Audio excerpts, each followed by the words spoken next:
Keep your hands out the window. Open the left door with your left hand.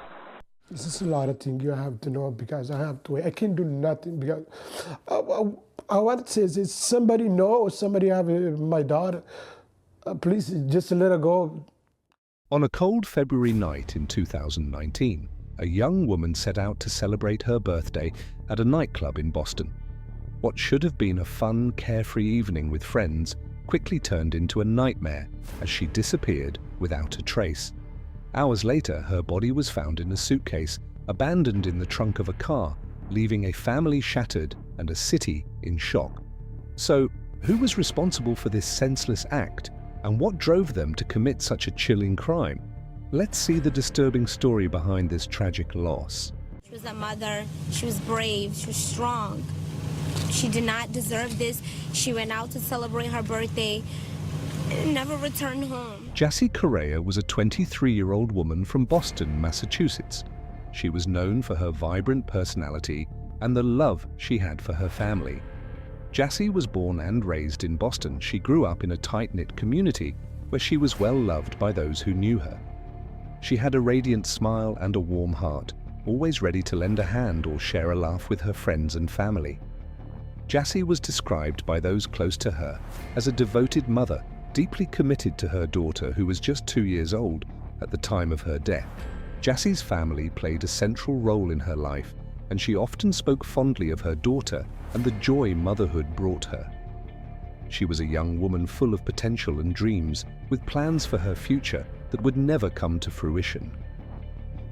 Despite the challenges that life sometimes threw her way, Jassy maintained a positive attitude and a love for life that endeared her to everyone she met. She was a mother, she was brave, she was strong.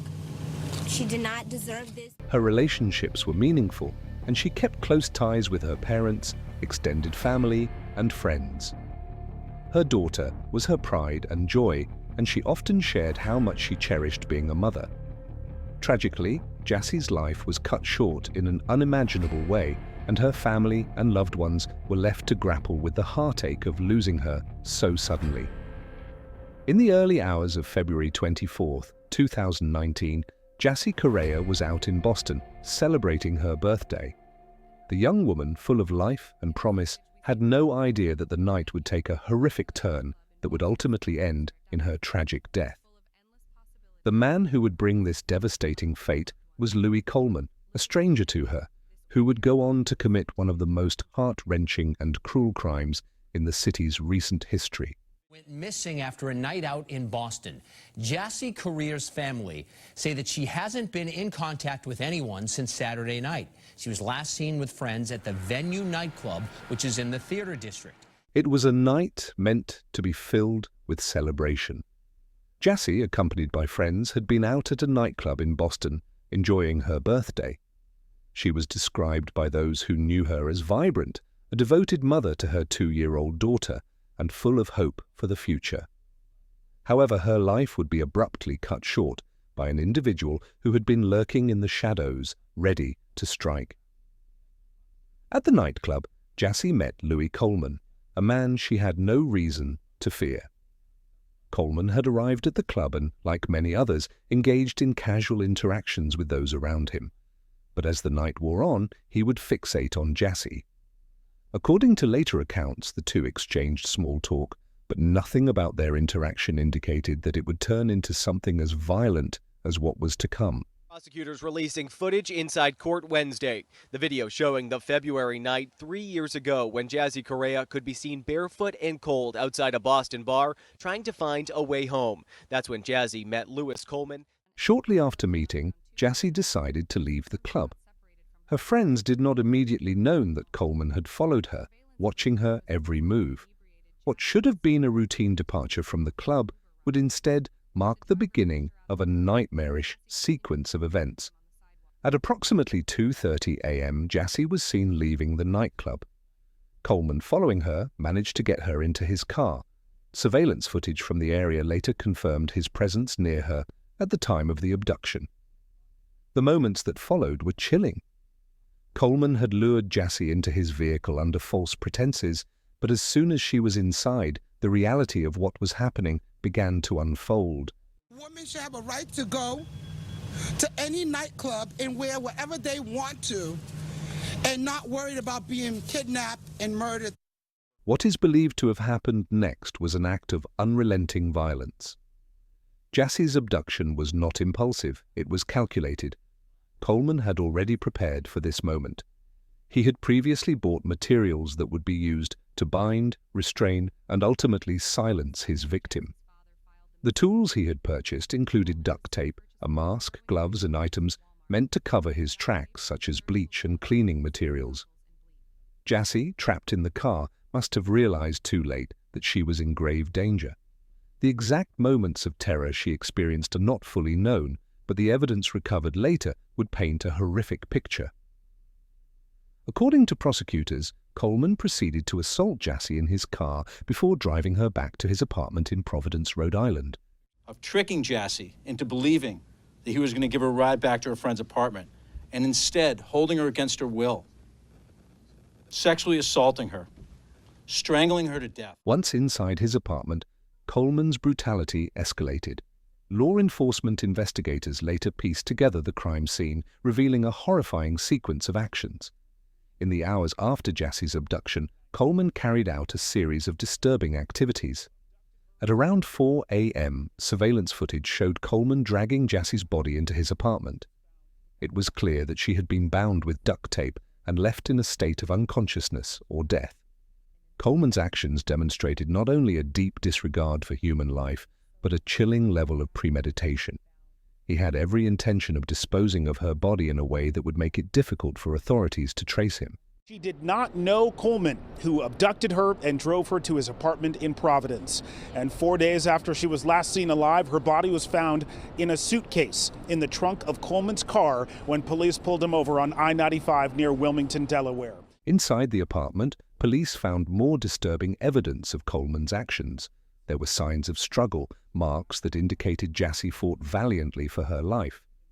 Investigators later revealed that she had suffered blunt force trauma, particularly to the head and neck. The autopsy would confirm that Jassie's death was a result of strangulation, a final, cruel act that took away her ability to breathe, to cry out for help. While Jassie's body was concealed in his apartment, Coleman carried on as if everything were normal. On the same day Jassie's father reported her missing, Coleman was seen entering a Walmart store in Providence. Surveillance footage from the store showed him buying several suspicious items, including protective suits, duct tape, gloves, a mask, and other tools that suggested he was preparing to dispose of a body. Well, certainly we're looking at everything right now. I am not personally very familiar with this building, so we're looking at everything right now as far as evidence of the crime. The items he purchased were consistent with someone who was planning to clean up a gruesome crime scene. In hindsight, it was horrifying to think that while Jassie's family and friends were desperately searching for her, Coleman was in the process of preparing for the disposal of her body. The items included 3 disposable protective suits, a mask, duct tape, surgical gloves, and an odor respirator. He also bought an item labeled as a CLN release bleach bath, a disturbing sign of his attempt to erase the evidence. These items would later be found at his apartment, further implicating him in the murder. Earlier Thursday, police swarmed Coleman's apartment in Providence, Rhode Island, collecting evidence, searching a dumpster, and reviewing surveillance video. Neighbors say they are shocked. 2 days later, on February 28, 2019, Coleman was seen leaving his apartment with a brand new suitcase. He struggled to fit it into the trunk of his car, an image that would later prove to be incredibly significant. Investigators later confirmed that the suitcase contained Jassie's body, concealed inside a plastic bag. It wasn't until Coleman attempted to flee that authorities were able to find Jassie's body. Law enforcement, aware of Coleman's role in Jassie's disappearance, began to search for him. He was eventually spotted by Delaware State Police on Interstate 95 near Wilmington, about 300 miles from Boston. The police stopped Coleman's car and inquired about anyone else being inside. Coleman's response, "She's in the trunk," sent a chilling message to the officers. They immediately opened the trunk of the vehicle, revealing the suitcase. Investigators say the 23-year-old mom was dead by the time Coleman took her to his Providence apartment. Days later, Coleman was stopped by police in Delaware. Correa's body was found in the trunk of his car. Coleman remains in federal custody, awaiting trial. When the suitcase was opened, investigators discovered the body of Jassy Correa. Her body was bound with duct tape and she had bruising around her face, indicating a struggle before her death. The body was also covered with baking soda, a substance Coleman likely used to mask the scent of decomposition. Inside the trunk, authorities also found other items that confirmed the horrific nature of the crime: pruning shears, a plastic gas container, a lighter, gloves, and other items that suggested Coleman had been preparing to destroy evidence. Jassy's body was found in a state that was not only tragic, but also revolting. She had been brutally murdered, her life snuffed out in the most senseless of ways. Her family, already devastated by her disappearance, would never be able to forget the sight of her body in that trunk. I want to see, so I don't have nobody to call sister anymore. I don't have a brother, just me and my sister. So you can see I lost it. You can see my second mom. So I don't have nothing to say. Once Coleman was arrested, he was taken into custody by Delaware State Police. At first, he tried to claim that the injury on his cheek, which was covered by a bandage, was the result of an altercation with Jassy. He later changed his story, saying it was the result of a shaving accident. However, investigators quickly saw through his lies. As the investigation continued, more evidence emerged, and Coleman's criminal history and violent tendencies were laid bare. He had no prior connection to Jassy, but had been living a life of crime and deceit. The trial of Louis Coleman began months later, and the prosecution laid out a compelling case.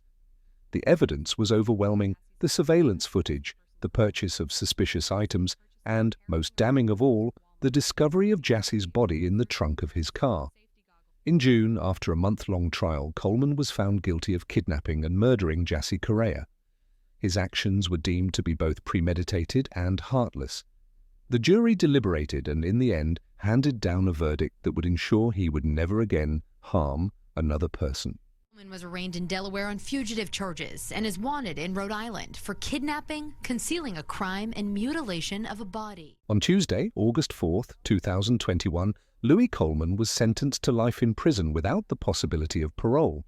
The sentence brought some measure of justice to Jassy's family, though no punishment could ever undo the pain they had suffered. First Assistant United States Attorney Joshua S. Levy said during the sentencing, Jassy Correa was a vibrant and beautiful 22-year-old woman and mother of a toddler daughter. Louis Coleman, a total stranger to her, abducted her, raped her, and strangled her to death. The pain and suffering Louis Coleman inflicted on Jassy Correa that night and her loving family will never be relieved by this sentence. By his depravity and his horrific disregard for Ms. Correa's life, Louis Coleman forfeited his right to live free in society. All of us gotta pray together and support one another the best we can to have the strength. Death is real, but the way it happens is hard to bear.